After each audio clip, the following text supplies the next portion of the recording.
یه بچه کلاس اولی بود، با معلم خودش در رابطه با درس بابا مشکل داشت.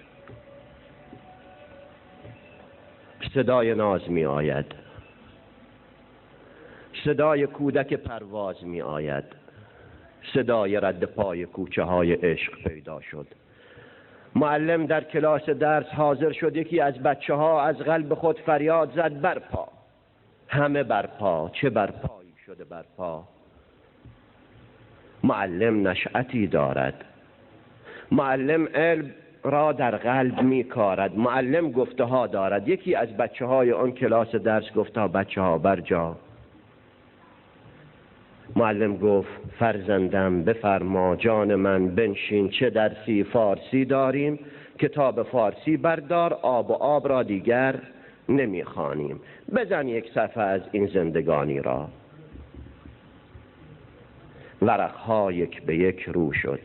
معلم گفت فرزندم ببین بابا، بخوان بابا، بدان بابا، عزیزم این یکی بابا، پسر جان آن یکی بابا، همه صفحه پر از بابا، ندارد فرق این بابا و آن بابا.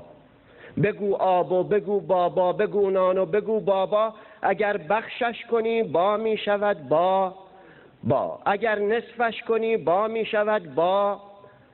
تمام بچه ها ساکت، نفسها حبس در سینه، به قلبی همچو آینه. یکی از بچه های کوچه بنبست که میزش جای آخر هست و همچون نی فقط ناداش، به قلبش یک معما داشت. سؤال از درس بابا داشت، نگاهش سوخته از درد، لبانش زرد، ندارد گوییا هم درد، فقط ناداش. به انگشت اشاره او سؤال از درس بابا داشت. سؤال از درس بابای زمان دارد. تو گویی درسهایی بر زبان دارد. صدای کودک اندیشه می آید، صدای بیستون فرهاد یا شیرین، صدای تیشه می آید، صدای شیرها از بیشه می آید. معلم گفت فرزندم سؤالت چیست؟ بگفتا آن پسر آقا اجازه این یکی بابا و آن بابا یکی هستند؟ معلم گفت آری جان من، بابا همان باباست. پسر آهی کشید و اشک او در چشم پیدا شد.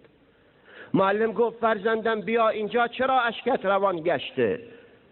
پسر با بغض گفت این درس را دیگر نمیخوانم. معلم گفت فرزندم چرا جانم، مگر این درس سنگین است؟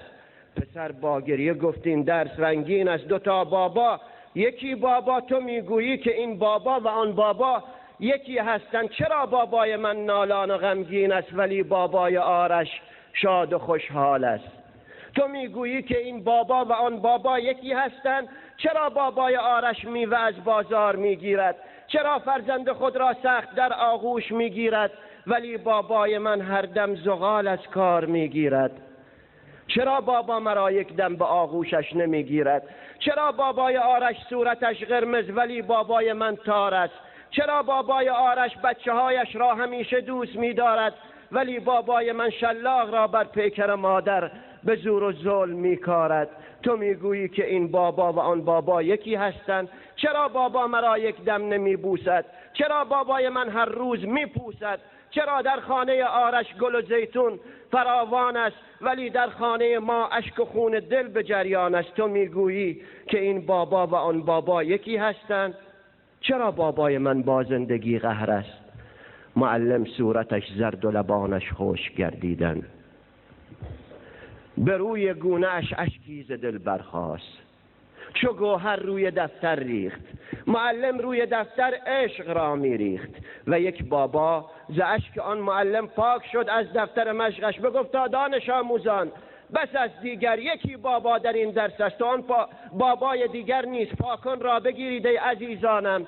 یکی را پاک کردند و معلم گفت جای آن یکی بابا خدا را در ورق بنویس و خواند آن روز خدا بابا. تمام بچه ها گفتند خدا بابا.